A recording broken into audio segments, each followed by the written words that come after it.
रायपुर में सिविल सेवा परीक्षा की तैयारी कर रहे स्टूडेंट्स को मोटिवेट करने यूपीएससी 2022 के टॉपर्स पहुंचे। एग्जाम की तैयारी कर रहे कैंडिडेट्स को कई टिप्स दिए, साथ ही उनकी तैयारी से जुड़े प्रश्नों के उत्तर भी दिए। टॉपर्स ने एक्सपीरियंस शेयर करते हुए सवाल में पूछे हुए गाविल के शेर का जिक्र भी किया। कार्यक्रम में सिविल सेवा परीक्षा 2023 के टॉपर इशिता से खास बातचीत की। हमारे दोस्त, हमारे हीरो, हमारे रखवाले, सलाम तेरे जज्बे को है पुलिस वाले।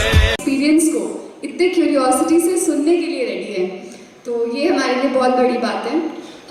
सर अभी बात कर रहे थे अबाउट लोकेशनल डिसएडवांटेज। तो मेरे साथ ये था कि मैंने बक्सर में रहकर ही प्रिपेयर किया। अगर आप देखें तो बक्सर रायपुर से बहुत ही छोटी आबादी वाला शहर है, तो मुझे लोग कितना भी कहते जब मैंने प्रिपरेशन स्टार्ट की कि दिल्ली जाना ज़रूरी नहीं होता, बट किसी और से सुनने पर उस बात पर उतना विश्वास नहीं होता जितना खुद करके ना देख लो। तो मैंने बाय डिफ़ॉल्ट ही, क्योंकि कोरोना महामारी थी 2020 में, इस वजह से I could not go to Delhi, but I think it has been my biggest blessing so far. और I would like to give 2 minutes इस बारे में थोड़ा डिटेल में डिस्कस करते हैं। तो क्या वो फ़ायदे होंगे अगर आप दिल्ली जाते हैं? पहला कि आपको रेडिली अवेलेबल कोचिंग्स मिलते, मटेरियल मिलता बहुत सारा, और एक जो हम कहते हैं कोलॉक्वियल टर्म्स में इन्वायरमेंट या माहौल मिलता पढ़ने का। तो ये चीज़ें हमें यहाँ रायपुर में या मेरे शहर बक्सर में मुझे नहीं मिली। And but I tell you how this will prove to be a blessing. Too many materials is not required in UPSC, and I think यही सबसे बड़ा डिसएडवांटेज हो जाता है हम लोगों के लिए, in the nature of fear of missing out, कि हम कोई नया मटेरियल तो मिस आउट नहीं कर रहे, हम दिल्ली में रह के कुछ नया ट्रेंड तो मिस आउट नहीं कर रहे, इसके चक्कर में हमारी पढ़ाई मिस आउट होती है। So I tell you how we can get over these shortcomings जो हमें यहाँ रह के हो सकती है। जो हमारा फियर है कि हमें मटेरियल कैसे पता चलेगा, there are lot of Telegram channels that upload free material, and you can easily get an access to. I also share some links with sir, he will share it with you, जहाँ से जो भी नया material market में आता है they upload it on their channels and you can order it online. जो भी स्टैंडर्ड बुक्स और रिसोर्सेज होते हैं it's easily available on Amazon, Flipkart etcetera. और एक जो माहौल की बात होती है कि एक फ्रेंड सर्कल नहीं है, आई थिंक इस पर ज़रूर वर्क करना चाहिए। You should have some friends, seniors और peers in your college etcetera. अगर नहीं तो आप खुद 2-4 ऑनलाइन फ्रेंड्स ढूंढ सकते हैं through Telegram etcetera. I think having a peer group was a blessing, क्योंकि आप एक चीज़ और दिल्ली में जो अच्छी होती है वो है अच्छे लाइब्रेरीज़। तो I think Raipur has some good libraries, you can make use of that. मेरे यहाँ तो एक अच्छी लाइब्रेरी भी नहीं थी, so I turn my room into a library. These are the only bare minimum things, और satisfaction with what you have, the bare minimum resources, and believing in that कि मेरे पास जो है वो सफिशेंट है, वो सही है, and working on what is controllable, and not कि ये छूट गया वो छूट गया। That will help you more I think in this preparation. The other aspect is so this was where to prepare from, Raipur or Delhi or from wherever. The second aspect is how to start preparing. तो इसके लिए सब लोग कहते हैं कि NCERTs, standard books, so I'll just give my input for that. Irrespective of your background, आप इस एग्ज़ाम को दे सकते हैं, you can prepare for this examination. And मुझे लगता है इस एग्ज़ाम की सिर्फ तैयारी कर लेना ही आपस में एक बड़ी बात है। Even if you do not succeed you will never and up regretting this preparation.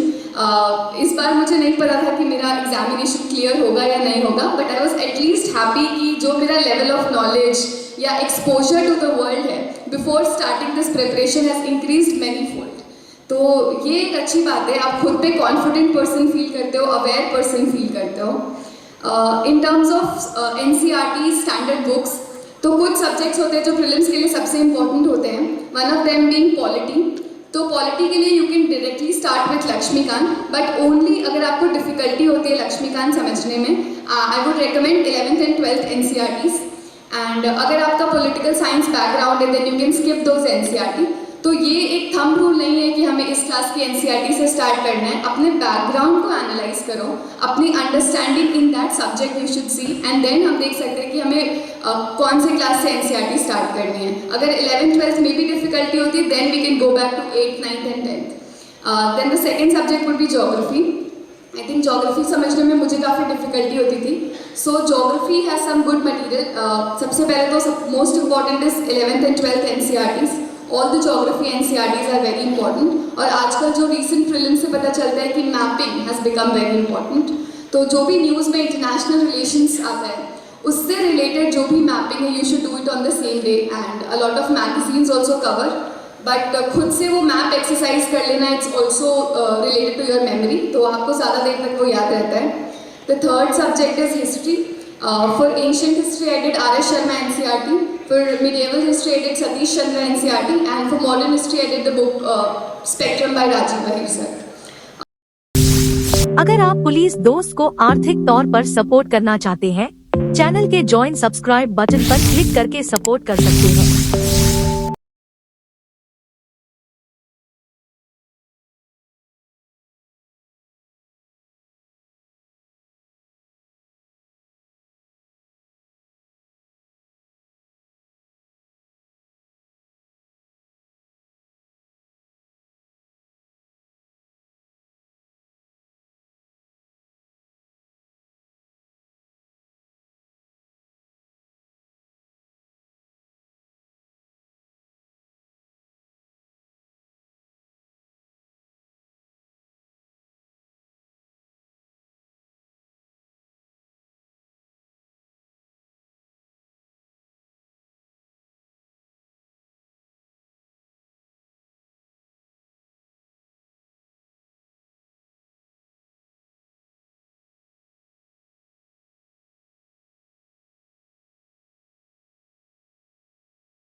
अगर आप पुलिस दोस्त को आर्थिक तौर पर सपोर्ट करना चाहते हैं, चैनल के ज्वाइन सब्सक्राइब बटन पर क्लिक करके सपोर्ट कर सकते हैं.